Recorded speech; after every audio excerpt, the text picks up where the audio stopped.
Agora tá gravando. Bom, então, pessoal, agora a gente vai falar sobre a pesquisa. A gente estava discutindo lá na hora do intervalo, no grupo. Cada um vê lá, já vê os seus terminais. Gente, essa é a forma fácil de trabalhar, né? Eu não estou querendo facilitar a vida de ninguém, muito pelo contrário. Então, não quero dificultar também. Mas eu quero que vocês aprendam e que vocês entendam como funciona essa sistemática como funciona esse sistema de terminais, como é que eles funcionam dentro do porto, o que eles são, como é. Então, por que eu dividi assim aleatoriamente, cada grupo pegando 13 terminais? Porque aí cada grupo vai ter o conhecimento do que existe dentro do porto, do que é possível fazer dentro do porto. Pode ser que tenha terminal lá, que tenha produto que a gente nem vai utilizar, né? Que a gente nem vai querer, que a gente vai desprezar no cômputo final. Mas eu quero que vocês pesquisem esses 53 terminais e que vocês façam um resuminho, pequenininho, 3 linhas, do que cada terminal é e faz. Entendeu? Não precisa ser nada extenso pra caramba, um trabalho de 20 páginas. Não é isso que eu quero. É um exercício. Vocês vão pegar lá. Terminal número 1 trabalha com a carga X, o nome dele é tal, esse. Se quiser colocar lá como curiosidade o link do site dele, pode colocar. Mas, assim, é um trabalho bem livre, esse primeiro trabalho que a gente vai fazer, essa primeira atividade, né? Não é um trabalho, é uma atividade. É bem livre, só para a gente começar a entender como que funciona o mecanismo de pesquisa, como que funciona para a gente começar a construir um trabalho, construir um projeto, tá? Eu vou mostrar para vocês agora uma apresentação que eu dou para os meus alunos de metodologia, que é muito importante para que vocês entendam o que é um trabalho acadêmico, né? Vocês estão na faculdade, já estão no último semestre, vocês têm que saber o que é um trabalho acadêmico, o que é um trabalho científico, né? Então, é importante que vocês tenham essa familiaridade com algumas palavras, né? Com alguma linguagem, com algum vocabulário do que é um trabalho científico, onde eu posso procurar, o que eu posso fazer, como que eu posso entender um trabalho científico. É uma apresentação de slides um pouco extensa, se não der para a gente apresentar tudo hoje, eu termino na próxima aula. Também vou colocar lá naquele material de apoio que eu vou colocar na aula de hoje, eu coloco assim, material de apoio parte 1, material de apoio parte 2, vou colocar lá, tudo vou colocando lá, no Entenda Seu Projeto, vai ficar tudo lá, o link da aula, os materiais para vocês baixarem, eu vou sempre colocando lá. Se vocês não conseguirem, vocês me chamam no grupo e falam, professora, eu não consegui acessar o material. Aí eu jogo no grupo, que aí todo mundo pode baixar. Vou jogar em PDF no grupo, que aí todo mundo pode baixar. Alguma pergunta? Tudo tranquilo? Então tá. Eu vou começar a apresentação.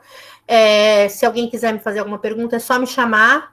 E aí a gente resolve na hora, se tiver alguma dúvida pontual, né? Uma dúvida na hora, pode me falar e a gente já resolve, tá bom?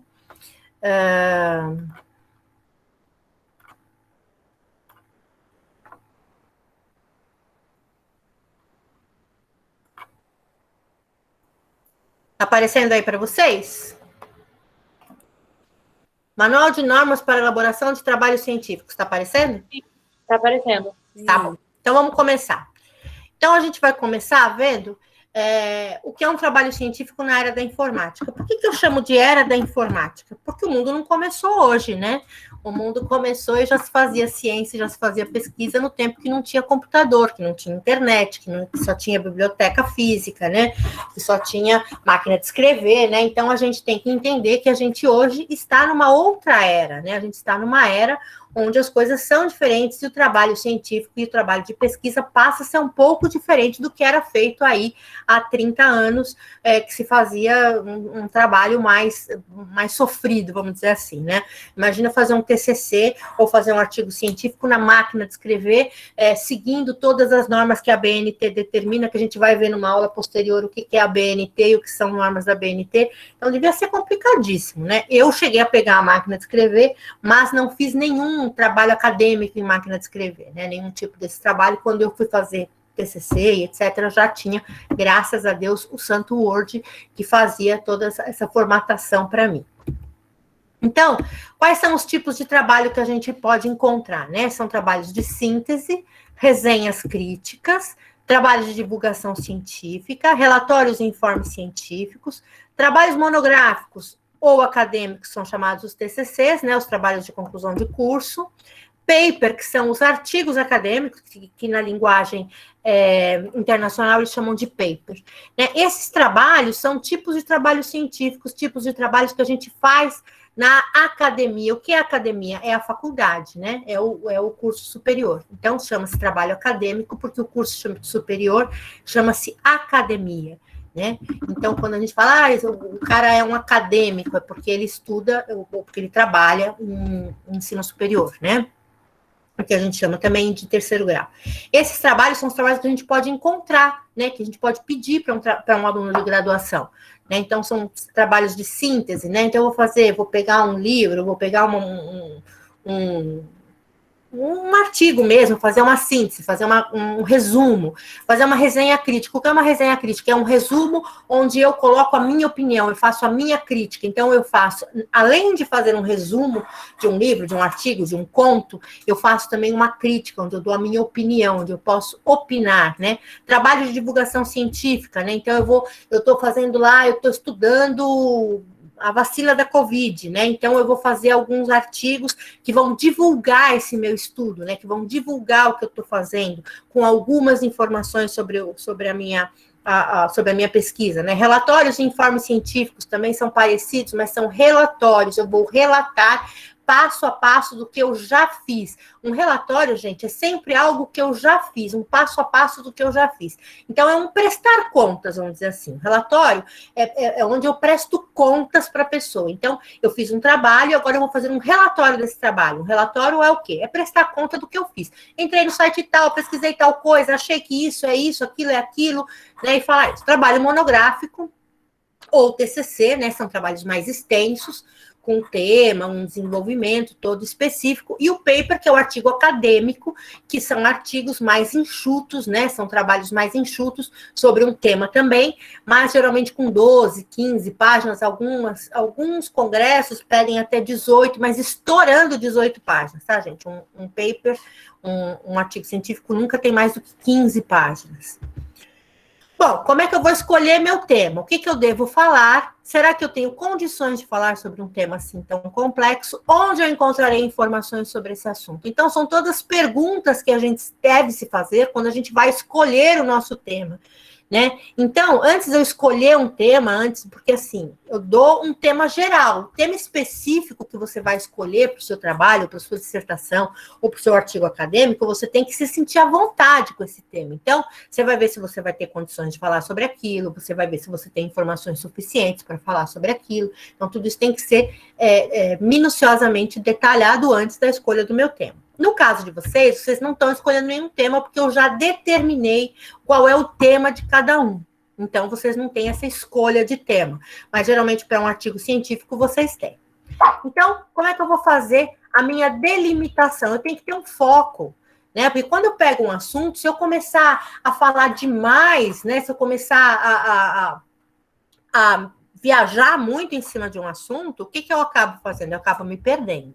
Então, por exemplo, se eu vou falar, vou fazer um trabalho falando sobre, sei lá, container cheio, container vazio, vamos supor assim. Então, eu começo a falar sobre container vazio. Então, o que eu vou falar sobre container vazio? Eu tenho que delimitar isso. Eu vou falar sobre a dificuldade do manuseio do container vazio. Aí, eu tenho que fazer algumas pesquisas e ver, nessa delimitação do foco, deixar ele pequenininho, sempre deixar pequenininho, né? A gente tem que partir do micro para o macro, e nunca do macro para o micro, porque a gente não consegue fazer, se começar a partir, né, do muito grande, quando a gente chegar lá no micro, o meu trabalho já está com 200 páginas, né? Por isso que eu tenho que começar do pequenininho. O meu tema, né? O tema deve corresponder aos seus interesses. Então, o tema, isso aqui é uma orientação para quando vocês forem fazer um TCC, que vocês forem fazer, que vocês estiverem livres, né, para escolher um tema. Então, esse tema geralmente tem que estar dentro dos interesses de cada aluno, né? Então, as fontes de pesquisa vão ter que ser acessíveis. Hoje a gente tem fontes de pesquisa muito acessíveis, porque a gente tem a internet aí nas nossas mãos, que nos dá um livre trânsito aí pelo mundo inteiro, né? Então, eu tenho museus, bibliotecas, eu tenho os sites das empresas, eu tenho sites governamentais, eu tenho aí uma série de coisas que me dão vários caminhos para pesquisa. Então, antes de mais nada, antes de eu começar, o que eu faço? Eu faço um projeto. O que é um projeto? Nesse projeto, eu vou visualizar o que eu quero fazer no meu trabalho. Então, eu vou fazer como se fosse um rascunho, um esqueleto, né? Eu costumo muito falar em esqueleto de trabalho, né? Vou colocar no papel alguns tópicos que eu quero trabalhar e que eu quero que o meu leitor saiba. A gente tem que sempre ter em mente que um trabalho a gente não faz para a gente faz para um leitor, a gente faz para alguém que está fazendo uma pesquisa, né? Então, por exemplo, esse trabalho que vocês vão fazer, né? Essa atividade que vocês vão fazer de fazer a pesquisa dos terminais e de saber, eu já dei os nomes dos terminais, já comecei dando os nomes, mas se vocês tivessem começado do zero, né? Pesquisar os nomes dos terminais, pesquisar o que cada um terminal trabalha, esse trabalho é o início de uma pesquisa onde eu estou montando um banco de dados, né, um mini banco de dados para eu poder depois, posteriormente, trocar com meus colegas, né, e os meus colegas, quem está trabalhando com granel sólido, quem está trabalhando com granel líquido, saber quais são os terminais que trabalham aquela carga. Por isso que vocês têm que fazer. Cada grupo vai fazer uma pesquisa de 13 e depois vocês vão trocar entre si. Né? Vocês sabem, já está lá no grupão, já está lá escrito qual é a carga que cada grupo vai trabalhar. Aí o grupo 1 descobriu um monte de coisa que vai ser legal para o grupo 4. O grupo 1 passa para o grupo 4. O grupo 4, eu descobri que tal terminal trabalha a sua carga. Que é para você o que eu levantei sobre esses terminais? É esse que é o objetivo dessa atividade, é que vocês conversem, que vocês troquem informações, que vocês aprendam o trabalho colaborativo, tá? Que vocês entendam que ninguém faz nada sozinho. Por isso que eu fiz esse grupo do WhatsApp, para vocês estarem livres para conversar nesse grupo, trocar informações entre vocês. Né? Grupo 3, eu tenho as informações que são pertinentes ao teu assunto. Esse terminal, ele fica em tal lugar, ele chama tal, o site dele é esse, você pode entrar lá e ver mais informações, mas ele trabalha com a tua carga. Não é dar o trabalho para o teu colega, mas é dar o caminho do trabalho para o teu colega. Isso é importante nessa primeira fase do nosso projeto, tá? É aprender a trabalhar em grupo e em grupos maiores, né? Então, a gente vai de um grupo macro, que é a nossa sala, para os mini grupos, que são os 4 grupos de pesquisa, tá? Então, esse é o meu objetivo. Então, a nossa pesquisa vai ter que ter alguns tópicos que eu vou ter que trabalhar, né? Quais tópicos vão ser esses? Eu preciso ter um título, eu preciso ter um tema. Você que está com som essa apresentação. Preciso ter um problema, né? Geralmente um artigo, ele tem que ter um problema, eu tenho que levantar um problema. Porque não adianta eu escrever sobre uma coisa que não tenha problema, né? O que eu preciso? Eu preciso ter um problema para resolver. Então, eu trabalho lá numa empresa que o grande problema deles é fazer a escala dos motoristas que vão levar a carga, que vão trazer a carga de São Paulo até Santos, até o porto.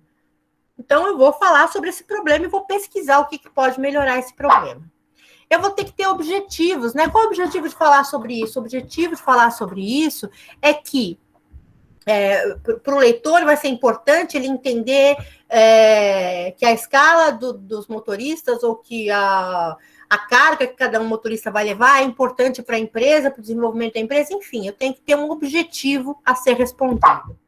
Eu tenho que ter hipóteses, eu tenho que levantar hipóteses, né, possíveis soluções para um problema. Então, poderia ser resolvido assim, poderia ser resolvido assado, são hipóteses. Eu tenho que ter um cronograma, geralmente o cronograma é feito em trabalhos grandes, né? TCC tem cronograma, porque TCC, às vezes o aluno fica durante um ano inteiro fazendo um TCC. Então, ele tem um cronograma que ele tem que seguir, de fevereiro a março ele tem que fazer a introdução, em abril ele tem que fazer o capítulo 1. Então, esse cronograma é importante para grandes trabalhos. O cronograma é uma agenda que a gente faz, né?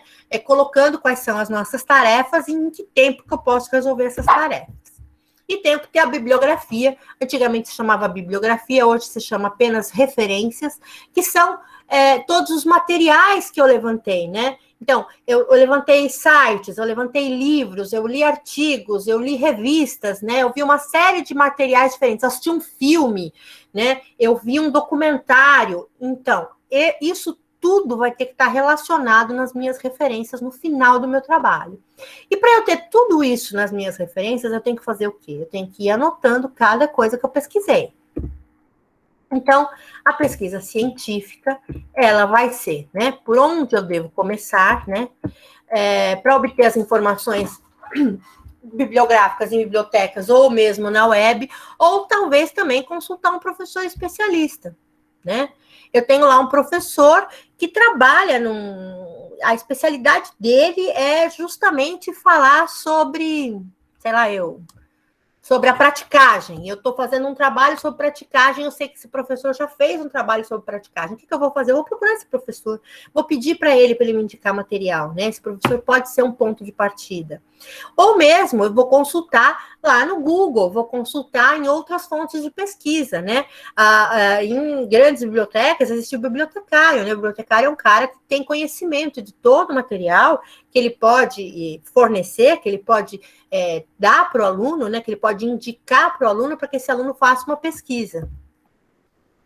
Então, todo trabalho tem que ter um orientador, né? O orientador, ele é muito importante. Então, caso vocês venham fazer depois desta faculdade, uma outra faculdade, ou que vocês venham fazer uma MBA, ou que vocês venham fazer uma pós-graduação, até mesmo um mestrado, vocês vão ver que todos esses trabalhos científicos, eles têm um orientador. O orientador é um cara que sabe mais que a gente e que pode indicar para a gente os caminhos que a gente deve seguir, né?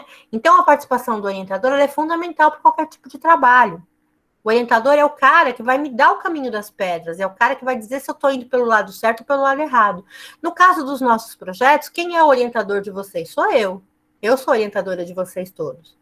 Então, eu vou orientar vocês pelo caminho das pedras. Então, o que eu estou fazendo? Eu estou construindo o nosso projeto através de atividades. Quando a gente chegar lá no final, no prazo para entregar a primeira fase do nosso projeto, a gente já vai ter feito um monte de coisas juntos, um monte de atividades juntos, e vocês vão ver que isso vai estar praticamente pronto. Por quê? Porque eu vou estar orientando vocês a chegar até lá, tá? Mas para isso a gente precisa começar do começo. Né? Por isso que eu comecei fazendo essa pesquisa nos terminais, já que é o nosso foco. Bom, a pesquisa também pode se modificar no meio do caminho, né? Eu estou fazendo uma pesquisa, estou com uma ideia, né? Peguei um tema lá para discutir, vou falar sobre a praticagem. Eu tenho uma ideia sobre a praticagem, começo falando sobre aquilo, só que na hora que eu começo a pesquisar, eu começo a ver que aquilo que eu pensava não é bem aquilo. Então, essa ideia está mudando no meio do caminho. Eu posso fazer isso? Eu posso mudar o foco do meu trabalho no meio do caminho? Posso.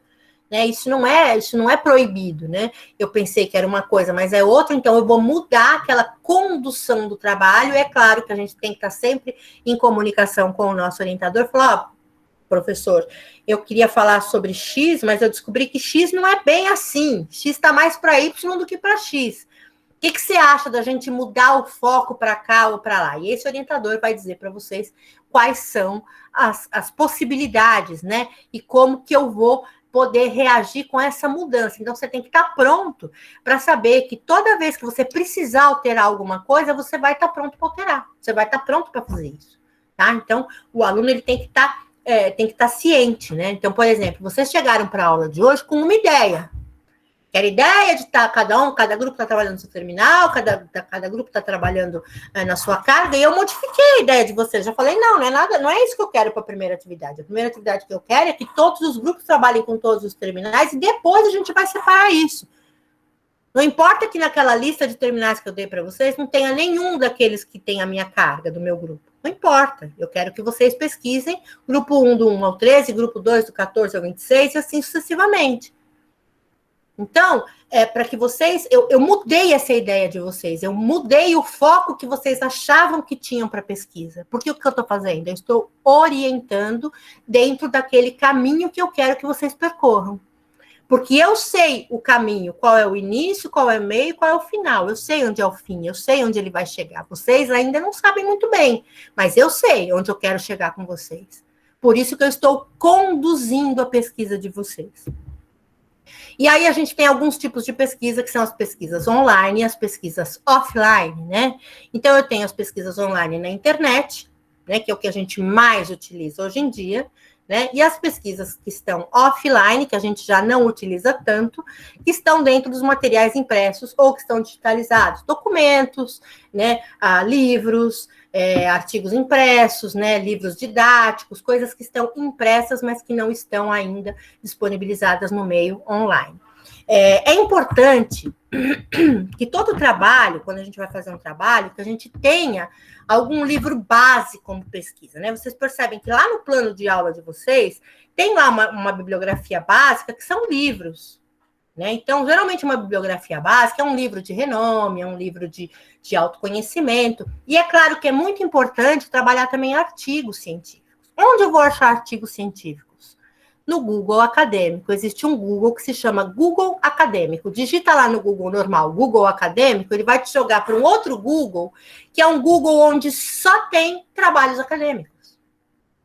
Esse Google é absolutamente confiável e é um Google que vai ter tudo que foi publicado em todos os temas que vocês podem imaginar. Ele é um site de busca igual o Google normal, você vai pôr lá o teu tema, e ele vai trazer lá um monte de trabalhos publicados em várias universidades, em vários congressos, em várias revistas acadêmicas, sobre aquele assunto que você está procurando. Tem de tudo que você pode imaginar. Desde alfinete até grandes embarcações, aviões, viagens, acidentes. Vocês podem procurar de tudo no Google Acadêmico, que de tudo alguém já fez algum trabalho científico, tá? Esses trabalhos científicos, o que eles estão? Embasados em teorias que estão confirmadas. O que são teorias confirmadas? São teorias que foram levantadas por cientistas que estudaram, que foram lá, que fizeram seus doutorados em cima de um assunto, escreveram livros, fizeram trabalhos comprovadamente científicos, tá? As aulas que eu assisto também servem como fonte de pesquisa, né? Então, um professor veio lá e me deu uma aula super esclarecedora sobre um assunto que está, coincidentemente, ele é do meu trabalho. Eu posso usar isso como uma fonte de pesquisa? Posso, desde que esse professor me permita que eu utilize. Eu tenho que citar a fonte, né? Eu tenho que citar que é um material de aula de um professor X, né? De um professor específico, e posso utilizar aquilo desde que aquilo seja comprovado cientificamente, tá? Então, é importante que a pesquisa que você esteja fazendo, o tema da tua pesquisa, esteja relacionado com as disciplinas que você já estudou. Né? No nosso caso, a gente vai estar falando de terminais de carga, por quê? Porque a nossa matéria contempla, né, carregamento de navios. A gente está trabalhando especificamente com carga. Então, o nosso projeto vai ser o quê? Especificamente sobre carga. Participação em palestras também são importantes. Quais são essas palestras nas quais eu posso participar? Congressos, conferências, encontros, reuniões, jornadas, simpósios, seminários, mesas redondas, workshops, oficinas, sessões de comunicação. Gente, tudo isso que tem esse monte de nome diferente, é tudo palestra, congresso, conferência, encontro, é tudo coisa que a gente pode participar. Hoje, no YouTube, a gente encontra muitos congressos, muitas mesas redondas, muitos workshops, a gente encontra muita coisa naquele outro também Nossa, me fugiu o nome agora, que é só de workshops e só no TED, né, TED. O TED também tem vários congressos, várias palestras, várias coisas. Então, gente, hoje a gente tem um mundo aos nossos pés. Tem tanta coisa que não dá tempo da gente ver tudo que a gente poderia ver e que a gente gostaria de saber. Se vocês colocarem lá no YouTube, terminal de carga sólida, né? Granel sólido, vocês vão achar um monte de coisa falando sobre terminais e trabalhos de granel sólido em outros portos, em outros locais, né? A gente está trabalhando especificamente com Santos, porque Santos está mais perto da gente.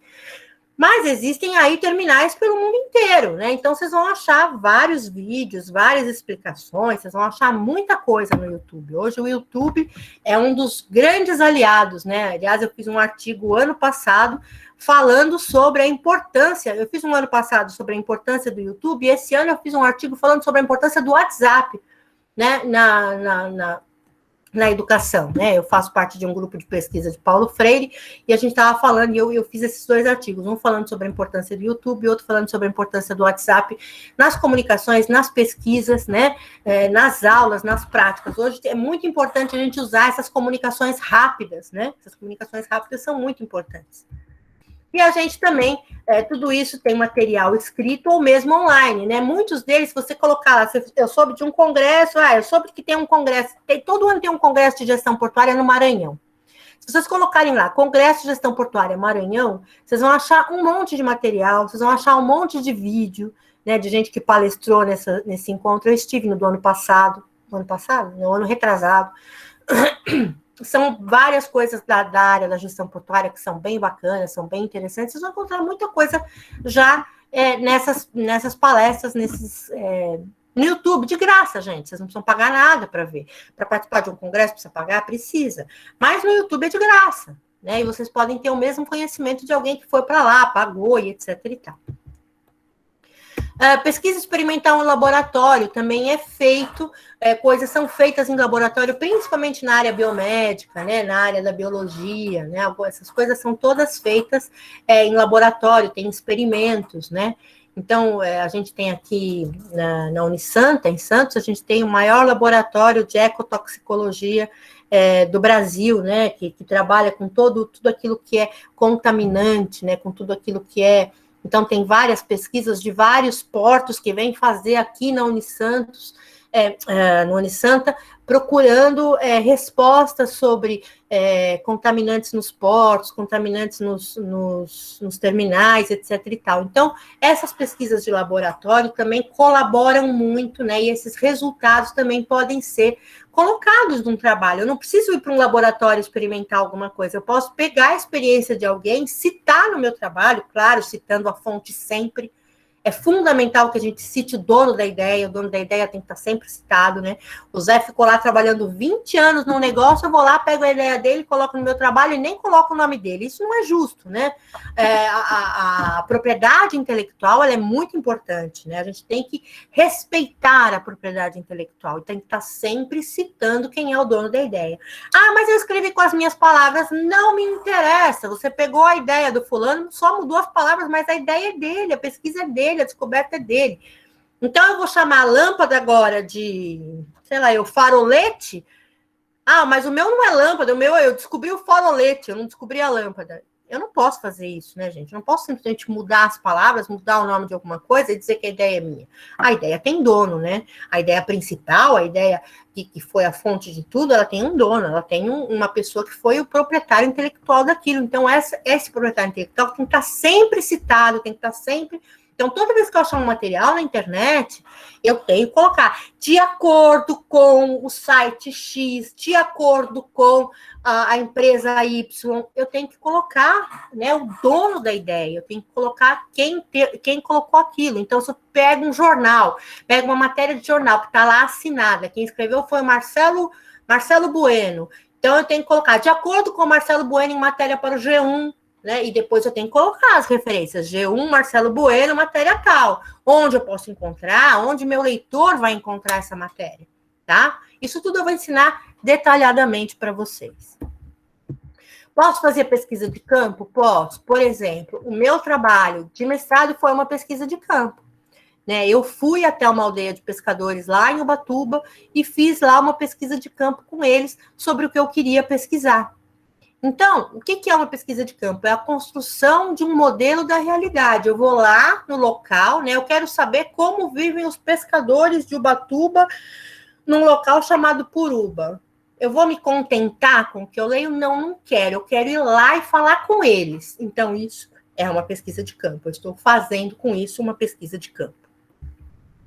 Então, eu preciso sempre definir qual é o campo da minha pesquisa, quais são as formas de acesso a esse campo, quem vai participar disso, quais vão ser os meus meios de coleta e como vai ser feita a minha análise de dados. Então, eu vou lá, qual é o campo de pesquisa? Eu quero ir lá na aldeia do pescador X. Qual é a minha forma de acesso? Eu vou fazer uma viagem, vou ficar hospedada nesse local durante uma semana. Quem participou disso? Eu e mais 2 ajudantes. Quais foram os meios de coleta? Foram perguntas, questionários aplicados aos pescadores. Como que eu analisei os dados que eu coletei nisso? Eu analisei com estatística, e aí eu explico como eu fiz. Então, isso tudo que eu falei para vocês é a metodologia do meu trabalho. A minha metodologia foi uma pesquisa de campo. Então, dentro da minha metodologia, eu trabalhei dessa forma. A coleta de dados, como eu posso fazer coleta de dados? Entrevista, né? Posso aplicar entrevista com formulários ou testes. Essa entrevista pode ser por WhatsApp, pode ser por e-mail? Pode ser pessoalmente, pode ser gravada? Pode, né? Posso fazer de qualquer forma, né? Então, também existem alguns tipos de pesquisa que fazem a vivência de um fato, né? Por exemplo, viver como morador de rua. Geralmente quem faz isso muito é ator, né? Quando vai fazer um laboratório para um personagem, então ele vai lá e faz uma vivência. Né? Vivenciar já é diferente, né? Eu fui para a Vila de Pescadores fazer uma pesquisa com os pescadores. Se eu quisesse vivenciar, eu teria que ir lá, morar lá e ir pescar com eles para saber como eles vivem, como eles pescam. Eu não fiz isso, eu não fiz a vivência, né? Eu fiz simplesmente uma entrevista para saber deles o que eu queria. E aí eu vou ter documentos colhidos, né, disso tudo, e essa documentação vai ser a minha coleta de dados. Uma pesquisa documental, né? Eu posso ter documentos que não estão em bibliotecas? Posso, né? São tabelas e fontes estatísticas, eu posso achar isso lá no IBGE, fontes cartográficas, né? Pegar mapas, dados do IBGE, como eu falei, relatórios de empresa, também pode ser uma pesquisa documental, desde que a empresa permita que eu utilize, né? Isso é muito complicado, né? Relatórios de empresa, gente, é muito complicado se fazer trabalho. Eu já vi trabalho ser abortado faltando uma semana para apresentar, porque a empresa não permitiu, não autorizou que a coleta feita na empresa fosse divulgada, né? Então, é muito complicado, sempre que você trabalhar com, né, falando com alguém do local, né, você tem que ter autorização para divulgar o que esse local está dizendo. Por isso que eu falei para vocês, não entrem em contato com os terminais, não peguem a informação de ninguém dos terminais, vamos pegar o que está disponível na rede, porque o que a gente pega pessoalmente, às vezes pode colocar em risco sigilos, né, pode colocar em risco coisas que a gente não queira que a empresa não queira divulgar, que a empresa não queira dividir, né? Então, é muito complicado a gente trabalhar com relatórios de empresa. Para a gente trabalhar com relatórios de empresa, antes de começar o trabalho, eu tenho que pegar uma autorização por escrito do representante, do responsável, para me permitir utilizar o que eles fazem ou o que eles vão me dar, né? Então, trabalhar com relatório é muito, muito complicado. Outros tipos de documentação que não está em biblioteca, hipotecas, falências, concordatas, isso pode ser achado em associações comerciais, em um monte de lugares. Programas, né? Programas de TV, programas de rádio, memoriais, né? Eu posso ter um memorial de uma família, posso ter um memorial, por exemplo, aquela família daquele navegador que viaja o mundo inteiro, né? Eles têm os memoriais deles, né? Das viagens, das coisas que eles, desde que eles autorizem, eu posso utilizar como pesquisa, né? Ofícios, comunicados, documentos informativos que estão arquivados em repartições públicas, associações, igrejas, hospitais, né? Em hospitais eu posso estar fazendo um trabalho lá de uma doença rara, que eu sei que o fulano de tal teve, eu tive acesso a um prontuário, né? Eu vou lá no hospital, se o hospital me permitir, eu pego esse prontuário, trabalho com uma pesquisa. Então, tudo isso são exemplos de materiais existentes que não estão em bibliotecas, tá? Tenho coisas que podem ser feitas, posso pegar em bancos, em escolas, em igrejas, né? Tem uma série de coisas aí, em partidos políticos que vão ter lá as suas anotações, nas ONGs, né? Nas associações, né? Nas organizações não governamentais, em ordens régias, em correspondência comercial ou pessoal, né? Existem pessoas que trabalham com cartas raras, né? Que foram mandadas aí no século passado, no século retrasado, por monarcas, por pessoas, então correspondência pessoal, né? Eu conheci uma pessoa que tinha cartas de Dom Pedro, né? Cartas que foram feitas pessoalmente para ele, então isso é documento. Dom Pedro foi uma pessoa importante, existente, tinha naquelas correspondências algumas informações que eram documentadas, estavam documentadas, né? Diários, né? Tem o diário de uma pessoa que pode servir como um documento. Memórias de uma pessoa pode servir como um documento. Autobiografia, né? Aquela pessoa que escreve sua própria história, né? Então, eu tenho lá a autobiografia do Chico Buarque, então eu utilizo a autobiografia dele como dado. Acervos públicos ou particulares, cartórios também tem muito material, registros de nascimento, casamento, desquite, divórcio, óbito. Esses registros contam muita história, servem também para outros tipos de pesquisa. Gente, isso tudo é pesquisa de um modo geral, eu não estou focando pesquisa na área de gestão portuária, estou falando de pesquisa de um modo geral, de um modo aberto, né? Mente aberta para todo tipo de pesquisa. Então, por exemplo, o que o registro de nascimento pode contar de história? Recentemente eu tive pesquisando aí os meus avós maternos, pesquisando os registros de nascimento deles para poder fazer um pedido de cidadania em Portugal. É muito interessante quando você começa a pesquisar, porque você começa a montar a história da sua família. Então, você começa a ver lá, o meu avô chamava fulano, que nasceu numa província tal, lá em Portugal, e essa província, e aí está tudo já digitalizado lá nos arquivos da Universidade de Coimbra, aí você começa a entrar, você começa a ter curiosidade, você começa a ver nomes, você fala assim, olha, ele era filho do fulano, vamos procurar o fulano? Ah, ele casou com a Beltrane, você começa a regredir na sua história, e começa a achar os antecedentes, gente que você nem imaginava, bisavós, tataravós, e aí você começa a achar essas pessoas. É muito interessante, isso tudo conta uma história, né? Então, tudo isso conta história. Divórcio, desquite, óbito, escritura de compra e venda, testamento, inventário, fotos de um modo geral. Os museus também têm muita coisa, as obras de arte contam história, né? Objetos artísticos em geral, filmes, né? Tem muito filme, muito documentário, né? Que é feito em forma de filme para gente, né? Coisa que conta, né? Aquela coisa que aparece nos filmes. Esse filme relata um fato real, né? Fitas de vídeo ou fitas sonoras, publicações parlamentares, né? Esses canais que a gente tem da Câmara, etc., né? Atas, debates, projetos, relatórios, decretos de lei, anuários, alvarás, epitáfios. Olha quanta obra que existe que não está numa biblioteca, né? Obras originais de qualquer natureza, entre outros, e aí a gente vai ter mais. Acho que eu consegui listar quase todos, né? E aí a gente tem dentro da biblioteca quais são os materiais mais procurados? Obviamente, os livros, né? Os catálogos, né? Os dicionários especializados, e aí a gente vai ter dicionário de várias áreas, né? A gente não tem só o dicionário que a gente conhece lá, que tem a definição do Aurélio, né? A gente tem dicionários de várias áreas, a gente tem dicionário de botânica, tem dicionário de medicina, tem dicionário de direito, tem dicionário de várias áreas, então dicionários especializados, dicionários visuais, existem dicionários que são de imagens, enciclopédias, que são aquelas coleções enormes, como a gente tinha antigamente a Barça, né? Existiam outras também. Bibliografias. O que são bibliografias?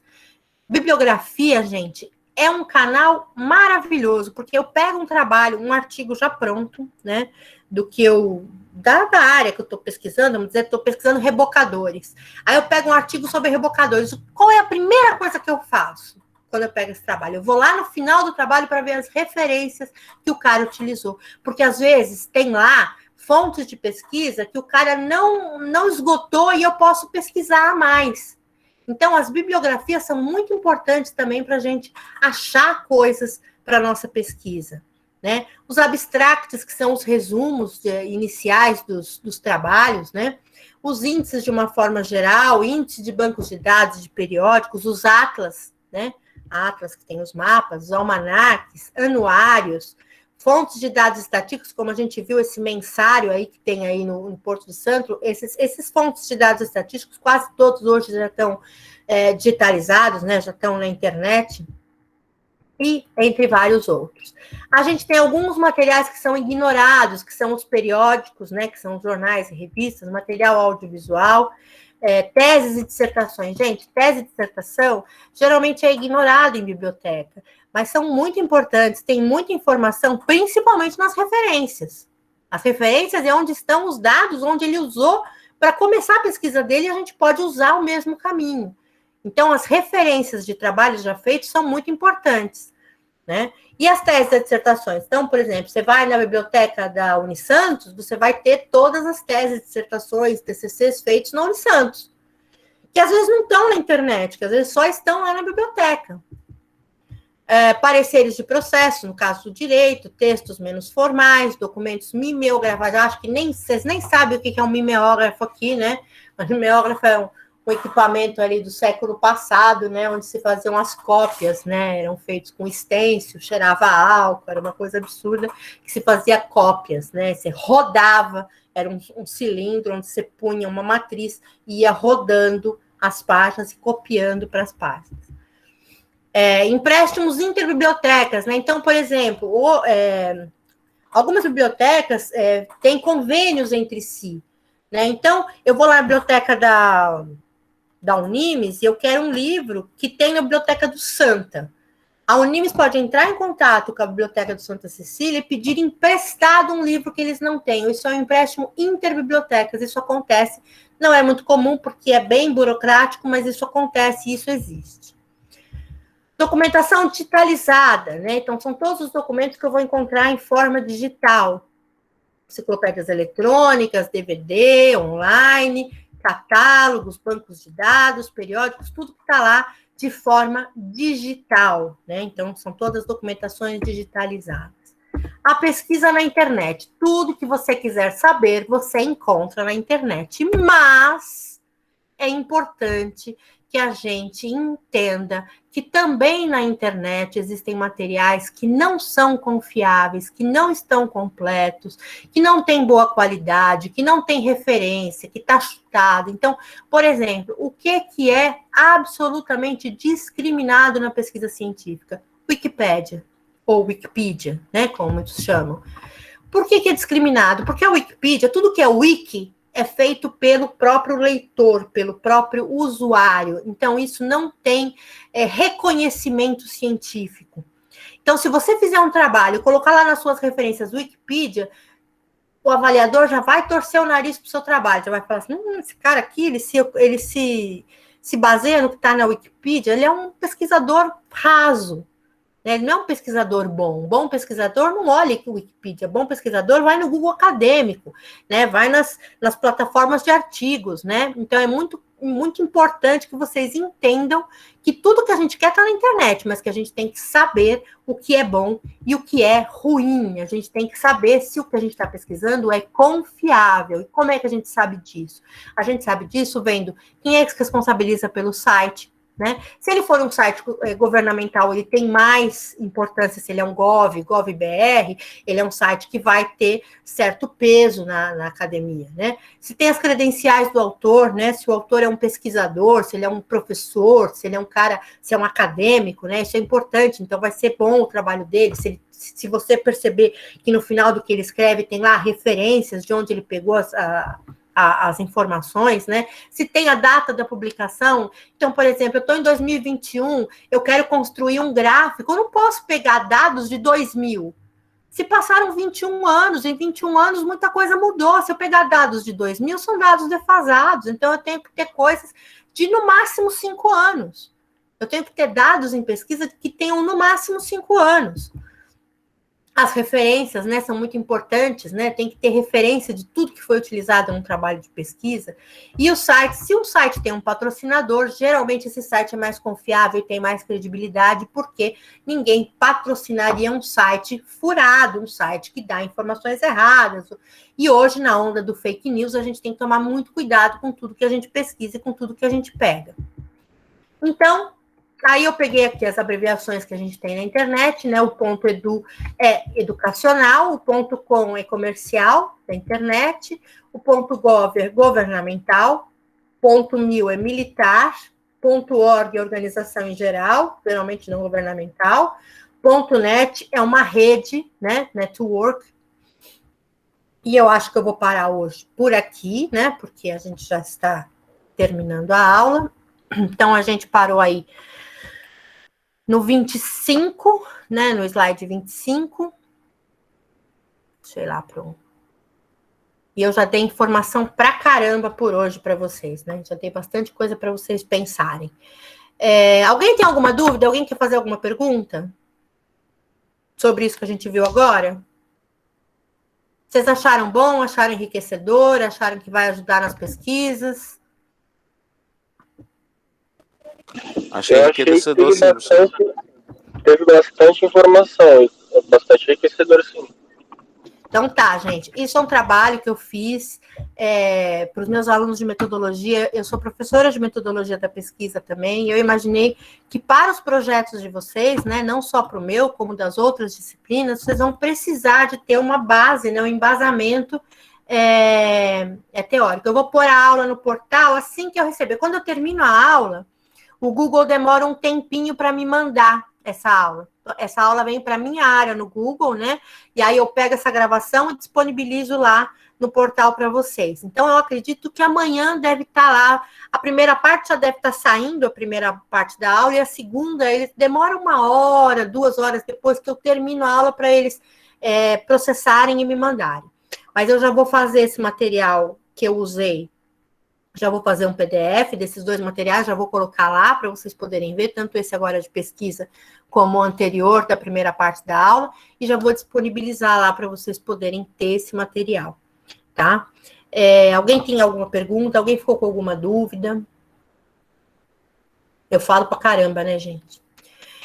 Na próxima aula, a gente vai terminar esse material, mas na outra aula, posteriormente, eu vou começar a falar sobre normas, sobre essas coisas que se precisa ter, né? O que é uma citação, o que é uma referência, como que a gente tem que citar um autor, né? Como é que a gente pode fazer para fazer uma paráfrase, que é para modificar, para não copiar o que o autor escreveu, que isso é considerado como plágio, eu não posso copiar as palavras de um autor, eu tenho que modificar, né? Então, tudo isso eu vou explicar para vocês aí numa próxima apresentação.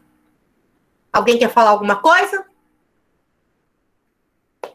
Vocês devem estar exaustos. Não.